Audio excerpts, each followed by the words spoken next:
నమః శివాయ. శివనామస్మరణలో పాటించవలసిన ముఖ్యమైన నియమాలు గురించి ఈ వీడియోలో తెలుసుకుందాం. ఈ వీడియోని పూర్తిగా చూడండి. నచ్చితే లైక్ చేసి సబ్స్క్రైబ్ చేసుకోండి.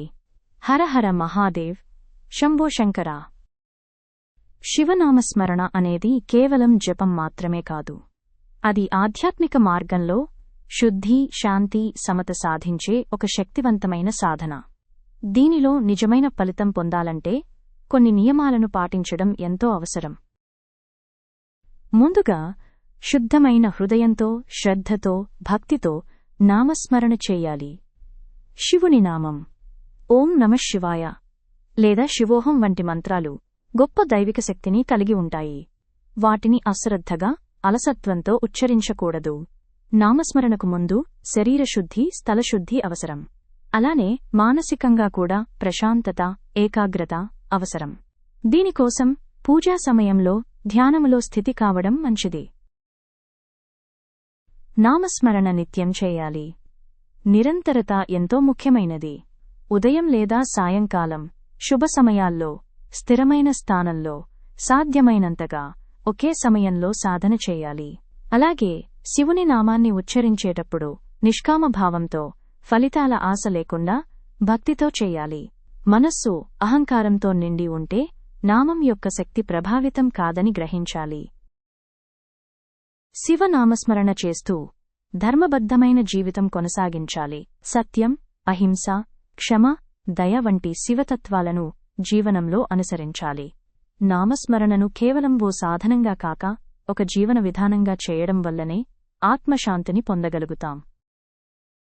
మీరు ఈ నియమాలను అనుసరిస్తే శివనామస్మరణ ద్వారా మానసిక స్థిరత్వం, శాంతి, ఆత్మబోధ వంటి ఫలితాలు అనుభవించవచ్చు. ఆధ్యాత్మిక జీవితంలో స్థిరత్వం, శాంతి, ఆత్మబోధ యొక్క ప్రాముఖ్యత. మన జీవిత ప్రయాణం మానసిక కలవరం, కోరికల తుపానులతో నిండి ఉంటుంది. ఈ శాశ్వత అలజడి మధ్య మనం వెదుకుకునేది ఒకటే: స్థిరత్వం, అంతర్లీన శాంతి మరియు ఆత్మబోధ.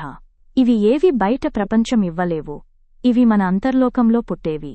ఆధ్యాత్మిక సాధన, నామస్మరణ, ధ్యానం, స్వాధ్యాయాల ద్వారా ఈ లక్ష్యాలకు చేరుకోవచ్చు. ఆధ్యాత్మిక జీవితంలో స్థిరత్వం, శాంతి, ఆత్మబోధ యొక్క ప్రాముఖ్యత.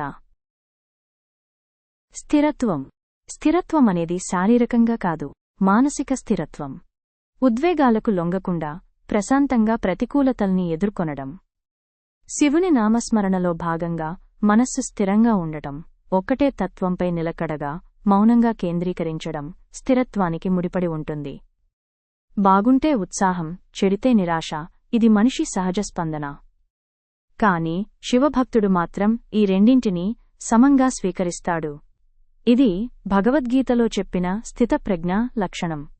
ఈ స్థితి పొందినవాడు చిత్తవృత్తి నిర్వృత్తి అవుతుంది. జీవితం ఎలాగైనా సాగుతుంది. కాని మన భిన్న స్పందనలు స్థిరంగా ఉంటే మనిషి దైవత్వాన్ని చేరతాడు. స్థిరత్వాన్ని సాధించాలంటే ధ్యానం చాలా కీలకం. రోజూ కొంత సమయం శివుడి ధ్యానానికి కేటాయించాలి.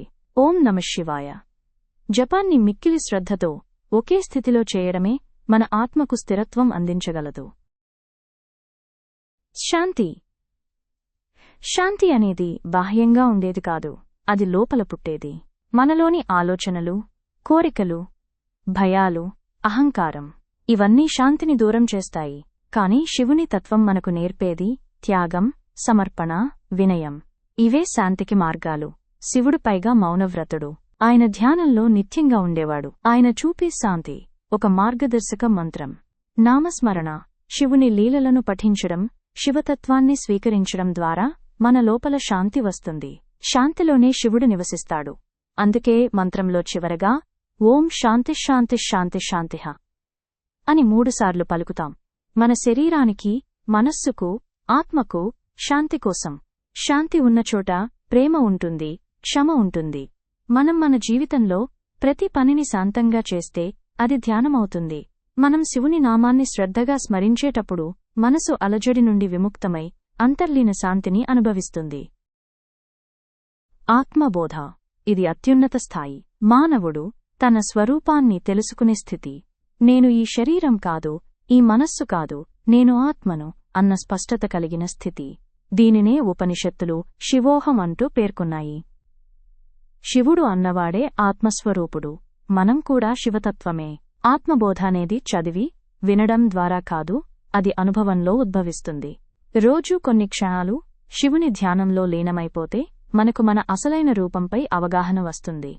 అప్పుడు భయాలు పోతాయి, మోహం తొలగిపోతుంది, మనం మన అంతరాత్మతో కనెక్ట్ అవుతాము. ఆత్మబోధ వచ్చిన వ్యక్తి లోపలే శివుణ్ణి దర్శిస్తాడు. భౌతిక ప్రపంచం తాత్కాలికమని గ్రహిస్తాడు. ఈ గ్రహికే జ్ఞానమార్గంలో అసలైన మొదటి మెట్టు. ఇది దినచర్యలో శాంతి, సహనం, అహింసా వ్రతాలను స్వీకరించటానికి సహకరిస్తుంది. ఈ మూడు, స్థిరత్వం, శాంతి, ఆత్మబోధ, ఇవి ఒకదానిని మరొకటి మించినవి కావు. ఇవి పరస్పరంగా ఆధారపడి ఉంటాయి. స్థిరత్వం ఉన్నచోట శాంతి ఉంటుంది. శాంతి ఉన్నచోటే ఆత్మబోధ పుట్టుతుంది. ఆత్మబోధ కలిగినవాడు శివుణ్ణి తనలో చూస్తాడు. అందుకే శివనామస్మరణ అనేది కేవలం ఒక మంత్రోచ్చారణ కాదు. అది మన జీవిత మార్గాన్ని మార్చే శక్తివంతమైన సాధన. ఓం నమఃశివాయ అంటే నేను శివునికి నమస్కరిస్తున్నాను కాదు. దాని లోతైన అర్థం నేనే శివునిని అని గుర్తించడమే. ఇదే స్థిరత్వానికి, శాంతికి, ఆత్మబోధకు మార్గం. ఈ శివతత్వాలు మీకు నచ్చినట్లయితే ఈ ఛానల్ని లైక్ చేసి సబ్స్క్రైబ్ చేసుకోండి. హరహర మహాదేవ్. శంభో శంకర.